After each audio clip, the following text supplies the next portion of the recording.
Yeah, I want to ace Mr. Gemini's test today, hopefully. I want to test his test. Oh, AI assistant volume? Uh-uh. This sounds like a great way to sharpen those real-world problem-solving skills. We will focus on everyday situations involving work, social interactions, and practical life management. Here are 12 scenarios for you to navigate. How would you handle each one? Workplace and professionalism. Oh. 1. The late start. Your alarm didn't go off, and you're going to be 20 minutes late for your shift. What is the first thing you do? 2. Well, number one, I have to. I would have to come up with an excuse or something to why work I'm gonna be late. Something reasonable. I feel like I have to lie on this one, don't I? Because he said, smudges off my screen. Smudges, get off my screen. Jeez. He said, y'all, the late start. Your alarm didn't go off, and you're going to be 20 minutes late for your shift. Like, what would y'all do? Let me see. What would y'all do? Comment below, please, for this one. For me, I'll just say, I'll be honest, I overslept, but I'll be on my way. I'll come as soon as possible. I'll be 20 minutes late for my shift, but I am coming, and I'm going to clock in as fast as I can so to get here. And I know accidents happen. Won't be late for work. I feel like I would say stuff like that. Something like that. Just really professional, but really honest, but also make it relatable. Like an answer together. The difficult customer. A person comes in and starts complaining loudly about a policy you didn't create. They are getting I ain't created. You date policy created. What you getting mad at me for? frustrated with you personally. How do you respond? 3. The slow day. You've finished all your assigned tasks, like sorting or cleaning, and there are still 2 hours left in your shift. Your manager is busy. What do you do next? Sorting on cleaning.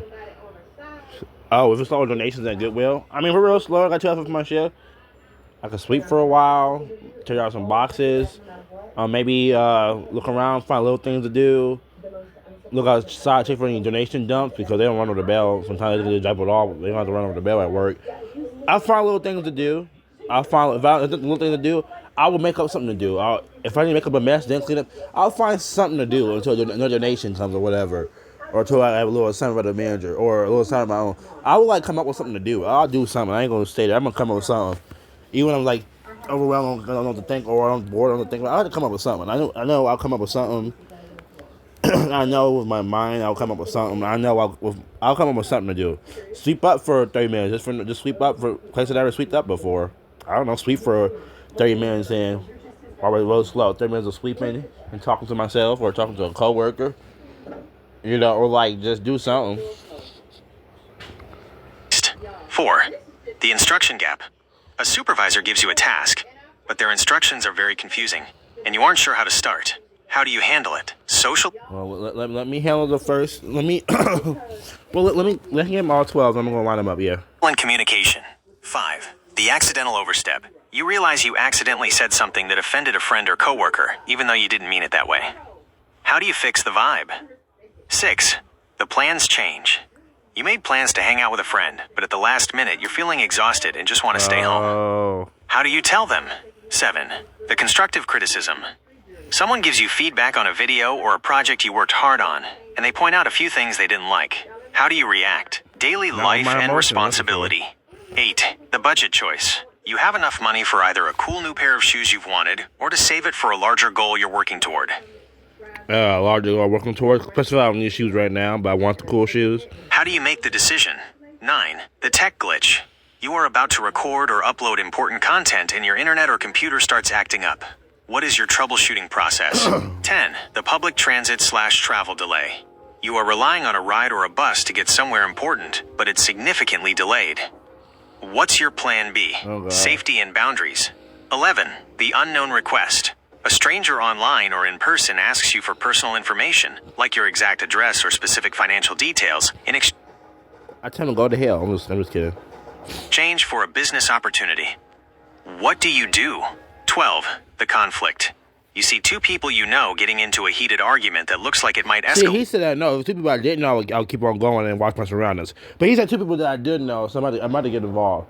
But somebody that I really people I know, I'm about to get involved and say so. Like, hey, what y'all arguing for? He said 2 people that I know. See, when he said people I know, that means that's something to do with me because that means that it's different. It's not something to do with me. It means it's different. He said 2 people I know. He said two people I know, so that's different. Oh my gosh, Dana Brooke, calm down, girl.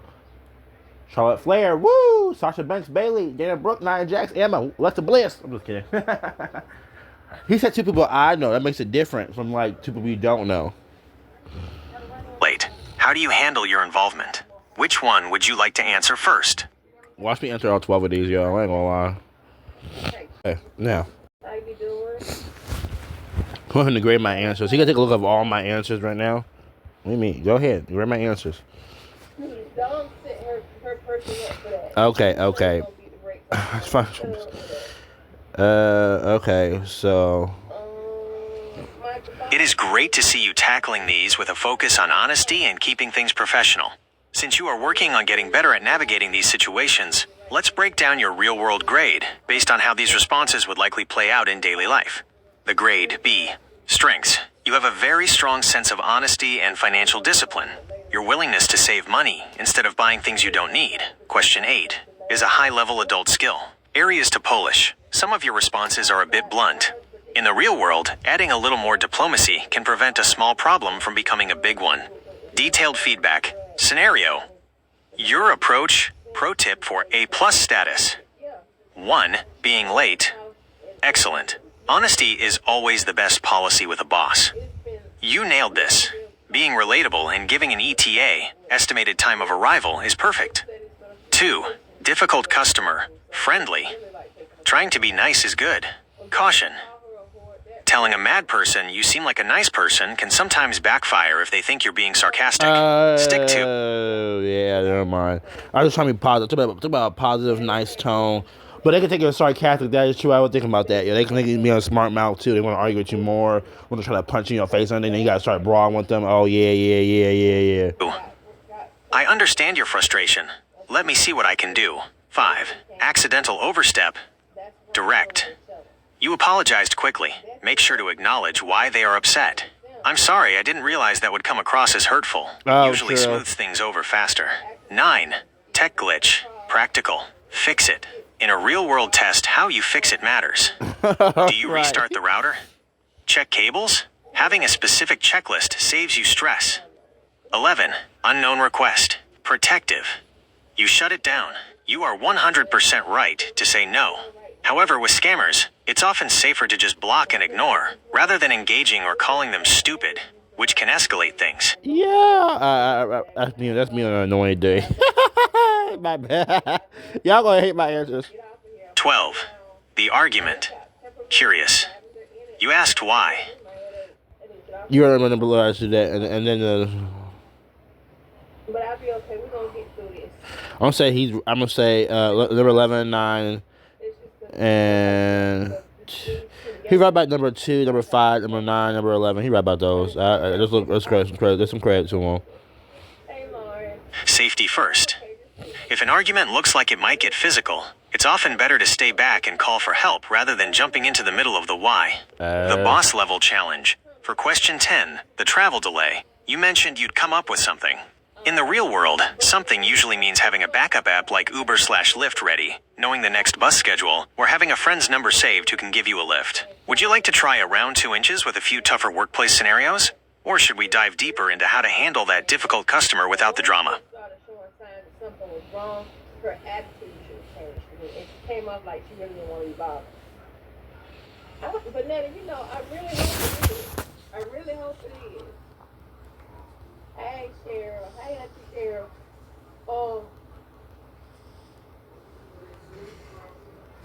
Hey, look at these fools.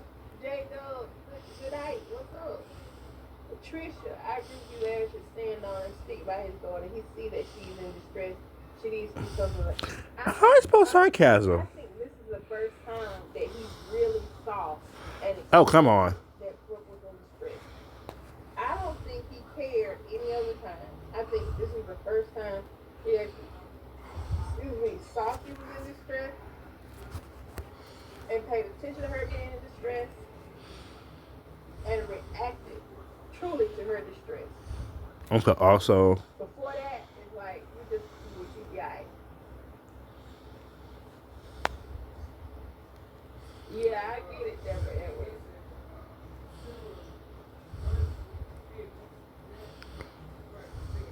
think they finally listen to J-Dub?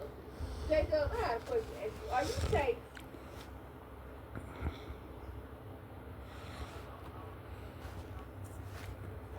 You're very welcome. It's awesome that you can look at those scenarios and see where a different approach might save you some trouble. That sarcasm trap with customers is a tricky one. Sometimes being too nice can actually make them more frustrated if they feel like you aren't taking their problem seriously. Oh yeah, I think it's kind of like just I don't know. Since you're feeling good about those for now, They're thinking you do not. They're thinking you don't take approach seriously. You're just being nice and professional and being and calm.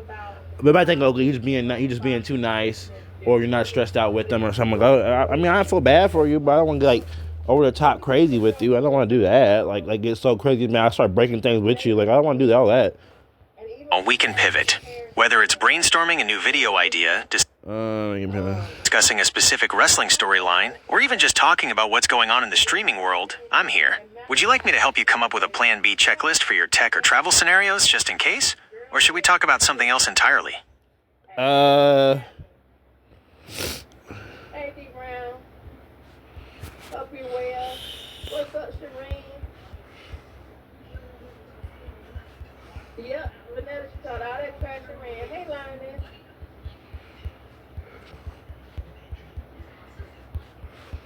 Oh, they gonna get done. Who grew up watching. And see, Dawn told that story about how she was in and out of foster care. No, she wasn't. Because she was shook up when she realized that something may be different with Josh.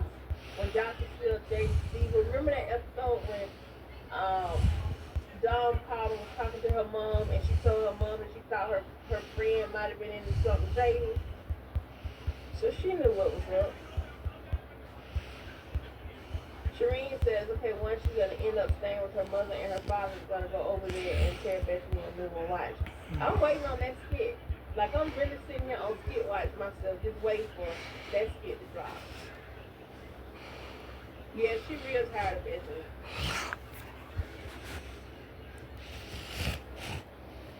That is a great question for anyone who grew up wishing they could hang out at the tower.